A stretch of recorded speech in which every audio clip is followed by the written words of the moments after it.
Sheriff Ray Nash here in my first video blog since being assigned here to the U.S. Embassy in Kabul, Afghanistan. This is about 1 week after the attack here at the embassy on September 13th, and that and other recent events have sort of caused me to refocus my efforts here with this blog and realize how important it is to revisit some of these principles that apply to the profession and the character of a law enforcement officer. And so I want to start a series today on something I call the 10 virtues of a law officer.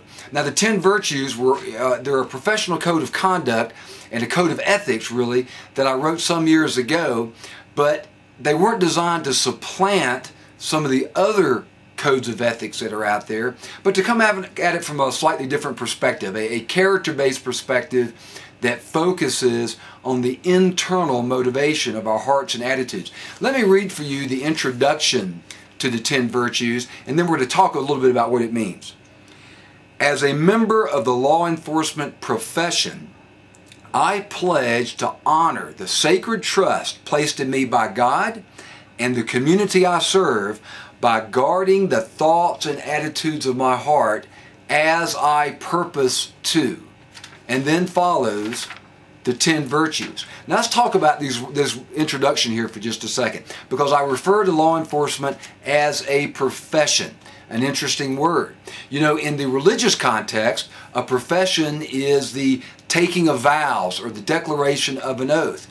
In a secular context, it talks about a calling, a vocation of sorts that requires specialized knowledge and specialized credentials. In other words, to really be considered a profession, you must have a professional body of knowledge. You must have a professional body of ethics. You must have some professional standards that are regulated in some way by a professional board or body, such as POST, for example. Police Officer Standards and Training is called in many states, but there's some type of a regulatory board. Now, law enforcement is a profession in all of those senses, perhaps except for one. I mean, in other words, we have a professional body of knowledge. We have a professional code of ethics. We have professional standards that are regulated by an outside governing body.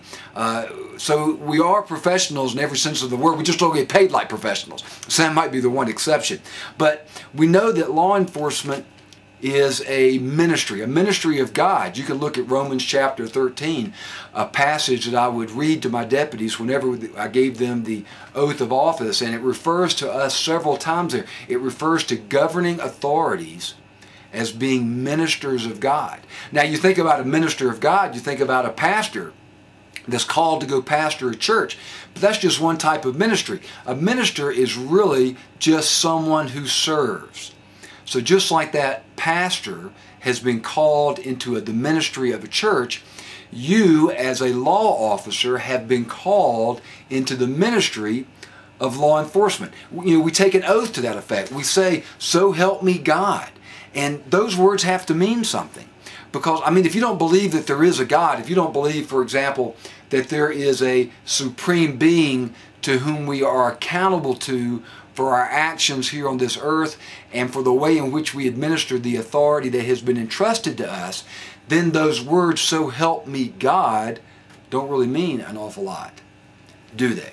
So thinking of law enforcement as a ministry that you've been called into, and one in which there has been authority entrusted to you by the citizens of your community, the citizens that you serve. It really is a sacred trust, because when you think about it, a law officer has the authority and power to take away things.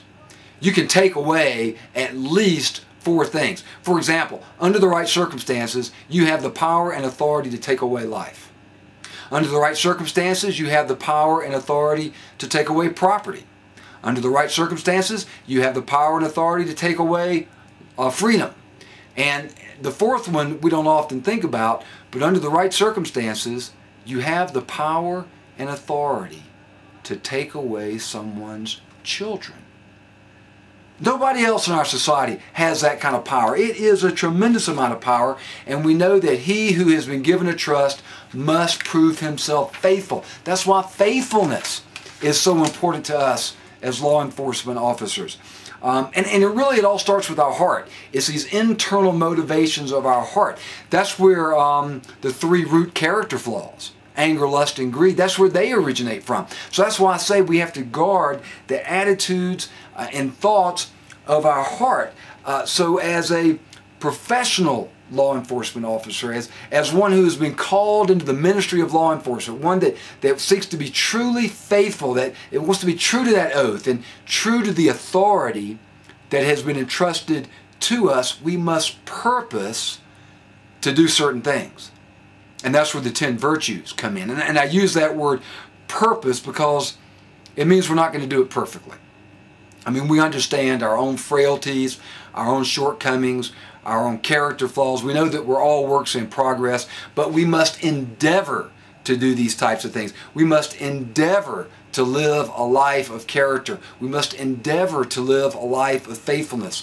That's what the 10 virtues are all about. Endeavoring to honor the badge, endeavoring to honor that trust, endeavoring to keep our egos and our own evil desires in check so that we can be the professional law officers that we have been called to be.